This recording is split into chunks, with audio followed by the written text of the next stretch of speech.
Hey, look ready to get to work? Oh, hey Eddie! Yeah, sure, just need to get to a save point and... Oh, Skyward Sword. Still haven't finished that one. Heard it's a pain to play. What do you mean? Well, apparently the fanbase hates it the most. What? Yeah. I can understand Twilight or Zelda 2, but Skyward? Yeah. What? Yeah.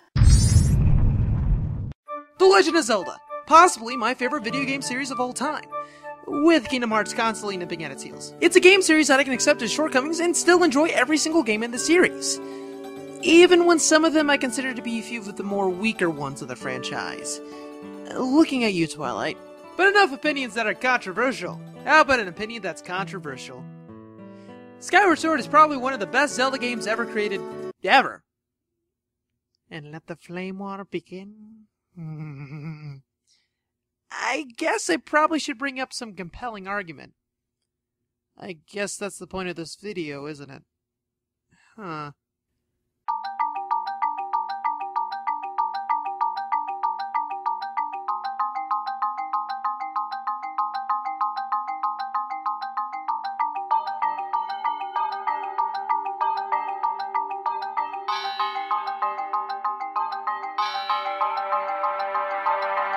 The Legend of Zelda Skyward Sword is the newest console Zelda game released on the Wii. And if Majora's Mask, Minish Cap, or Spirit Tracks, yes, Spirit Tracks, didn't exist, Skyward Sword would probably be my favorite Zelda game in the series. And that's saying a lot. Which really baffles me that a huge portion of the Zelda fanbase hates it. Seriously guys, it's the whole Wind Waker issue all over again. Now there are some issues this game has, but they pale in comparison to what it does right. So for my first full-blown review over a AAA game, let's dive into this amazing title. Now let's get the elephant out of the room. The gameplay. This game was originally built not from the ground up with Wii Motion Plus in mind. It was originally going to be a Wiimote game. In fact, they actually were working on Skyward Sword right after they finished Twilight Princess. Then the Wii Motion Plus was made. They tried to fit it in there, and it sort of works, but it's rather awkward. To be honest, in my first initial playthrough on launch, I had no real issue with it. But then again, I attached the Wii Motion Plus box to the collector's Wiimote that you can get from the game if you pre-ordered it.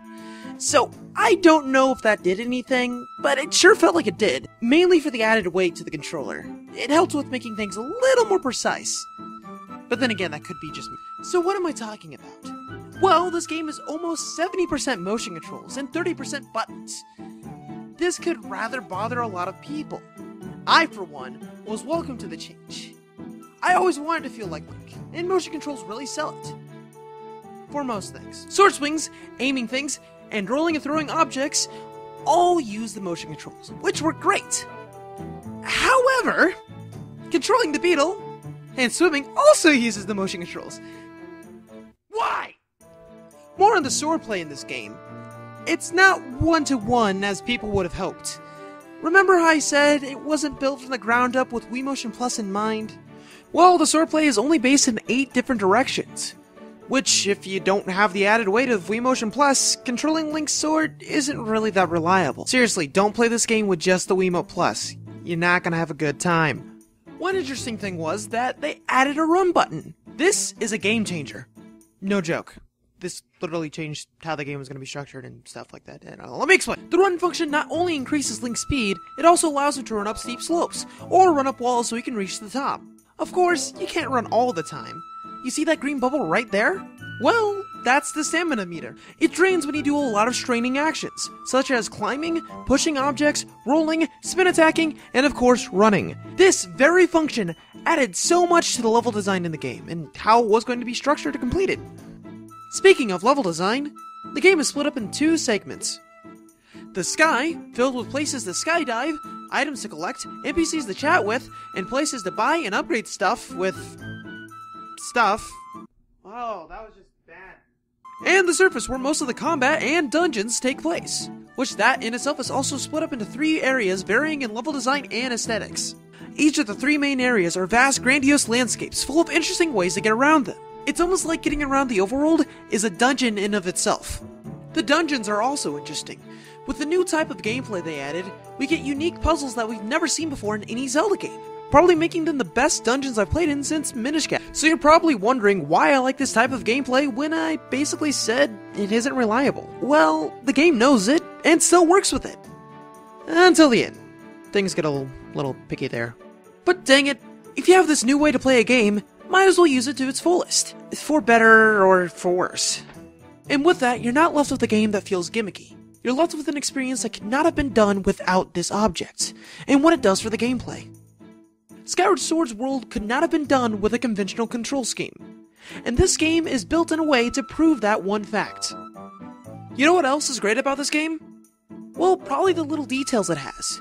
For instance, if you think something will work, chances are it does. It's amazing. Want to feed a bomb to a Deku Bubba? Go for it! Gonna catch a fairy with a bug net instead of using the bottle? Sure, why not? Cutting a spider web using the beetle? Okay. In fact, almost every enemy has some intelligence on ways to get around your arsenal. It's great to have actual threats in the game that take time to dispatch, rather than just throwaway enemies. The visuals! Probably the best I've ever seen on the Wii. It's like I'm playing a painting. Seriously, it's beautiful. The music is something that I've been wanting for a while. 100% fully orchestrated. Oh, it's just mystical. A clear fit for Zelda. There are loads of catchy tunes in this one. The Skyloft theme, Pharaoh's Forest, and the Lyrunu Mines, just to name a few of my favorites. As for the story in this Zelda, well, this is probably one of the most detailed Zelda stories I've seen since Majora's Mask. Heck, the DS titles were nice leads on what's to come, and dang, it delivers. I haven't really played a Zelda game before that actually made me care about Zelda. Seriously. Aside from Spirit Tracks, where she's with you the whole time, but this is different. Also, we probably have one of the best villains in Zelda history since Vati from Minish Cap. Girahim. He is well written, psychotic, devilish, and is actually opposed and offended of your actions against him. And he actually does something about it, rather than let you run around to do whatever you please. You know, like a good villain should do?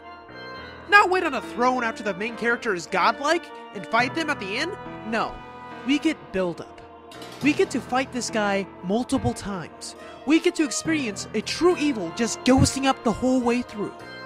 We get to learn to despise this guy as the player, not because the game tells us to at the end. Oh no. We get to hate this guy, not just Link. And you know what? I freaking love it. It's similar to how Majora's Mask worked, in terms of using methods to draw us in, to feel the weight and the burden that Link feels. It's the same here. You're out to save Zelda, your best friend.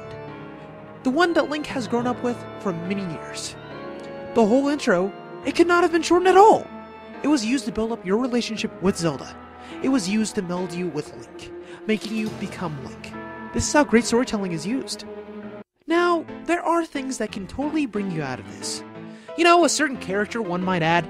Now, before you all think I'm going to rag on Fi, let me point this out. I have no issues with Fi. I don't have any issues with any of the companion characters. It's just that Ocarina of Time's shadow likes to loom over things, which is what I felt hurt Twilight Princess the most, among other things. But that's a video for another time. But things like this are going to happen. But I will say this. Fi is funnier than Navi. Let me explain. How she says things calculatively and bluntly, where she has no real emotion to events. How her assessments on enemies are told in a matter-of-fact way, even if there's some comical information. I find her endearing. Compared to Navi or Midna, who holds her hand, I still think Tatl is the best companion though. But with all the coolness that Fi has, why is she here? Zelda has been in 3D for a while now. We don't need a companion at all. Midna I found annoying because she told me always where to go and held my hand. Fi does the exact same thing. Seriously. Still though, Fi can be a huge turnoff to most people, which is understandable. So can the motion controls. Another issue I hear is the third act of the game, dubbed by the fanbase, the padding of the hero! Look guys, I actually love that part. It gives me something epic to do with all my new toys. And we get some of the coolest parts from it. So do I have other pet peeves? Well, there isn't really a way to warp anywhere. Sure, there are spots you can skydive to once you found the corresponding bird statue, but there is no way to fast travel in the sky. So that's Skyward Sword, an excellent title that gets a bad rap by the fanbase for some reason. Either by misplaced accusations or just can't appreciate the changes. You can get this lovely gem for your Nintendo Wii system. Well, that took forever to do. Hope it was worth the wait. Probably wasn't. Anywho, if you liked what you saw, then you should totally subscribe. I'm also everywhere on social media now, so if you want to stalk me, your links to do so are in the description. While you enjoy that, I'll be off in the limbo fighting demons.